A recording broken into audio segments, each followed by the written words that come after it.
Hey YouTube, today I'm going to be doing the ultimate modification guide for the Nerf Spectre rev-5. It's got a ton of potential, but you've got to do 3 basic mods to get it to shoot really far, really fast. We're going to be doing an air restrictor removal mod, a spring stretching mod, and then a size reduction mod so you can fit it into a holster. In the box, it's going to come with this stock and a silencer type accessory. You want to throw the silencer type accessory away because it reduces your range, and the stock is bulky, so you might as well put it away too. To start, you've got to take all the screws out. For the sake of time, I've taken most of them out already.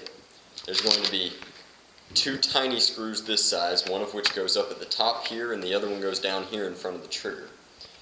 Then there's 2 extra long screws. It's important to remember where these go because they go in your cocking mechanism and hold it steady.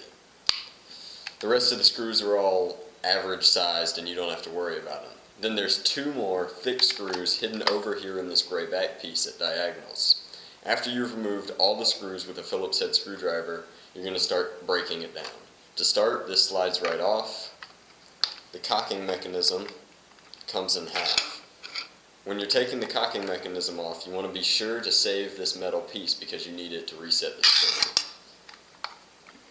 After that, you should come in with a flathead screwdriver or blade and gently start prying it apart. You want to do this evenly because if you start on one end and then don't work on the other end, it'll pry up at an angle and the plastic will warp, and you don't want that. Once you've got it at about a level area, you're going to lift off gently, and this side will be empty. Now, here are your internals for your Spectre. The first thing that you want to do is remove this rail accessory spring so it doesn't fly off and bother you. Next, we're going to come in and take out the barrels. We'll get back to those. As you can see here, there's 1 spring holding in the silencer attachment. Best thing that you can do is just remove the whole piece of plastic. It's held in by 1 Phillips head screw.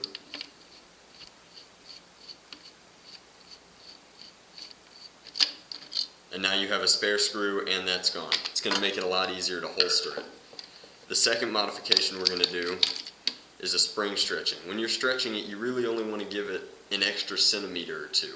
You don't want too much, you just want a little bit more power out of this stock spring. Then we can set that back into the frame and set it aside. Now for the real trick, which is your air restrictor removal. To get rid of the air restrictor, you're going to come in with a hammer or a flathead on the front of it, and you're going to start prying it up. Once you've got it a little bit of the way, come in with your flathead, take it up a little more, and then you can finish it off with your hand. To do that, you just pull really hard. Now that you've got this off, you want to make sure that you keep track of this little orange peg because you're going to need it to put the whole thing back together. Set that aside. On the other end, you need to click through, again taking your Phillips head screwdriver and rotating out each of the springs, the screws on the edge. They're all Phillips head. I've taken them out again for time, but they look like this. They are a different size screw than your other screws that held the body together. Don't get them mixed up. After you've taken them all out, your barrel chambers are going to separate in the middle and open up. As you can see, I've already done 4 of the air restrictor removals, but I've saved 1 to do on camera for you guys.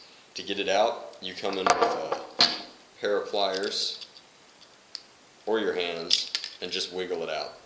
It's going to come out, the air restrictor is going to come out, and then there's a tiny spring inside.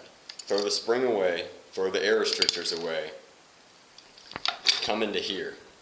And when you come into here, you're going to want to take a hobby knife or a pocket knife of some sort and cut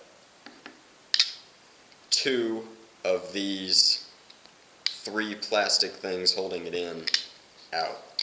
After you've done that, you come back with either your hands or your pliers, and you're going to wiggle and bend this center piece out.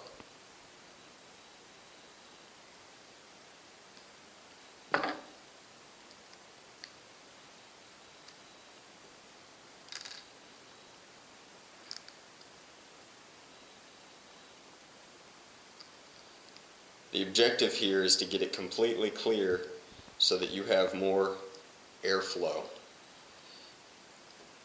You're going to wind up with a disc that looks like this. Then you come in, put it in your chamber, and push it all the way in with your finger. You want it to be flat where it would have been originally. Now you take this, and you slide it back together. It's going to lock very easily. You're going to take your front piece, you're going to line it up. Now this time, if you're on a flat edge, the orange piece is going to stick up. To get it back together, you take your hammer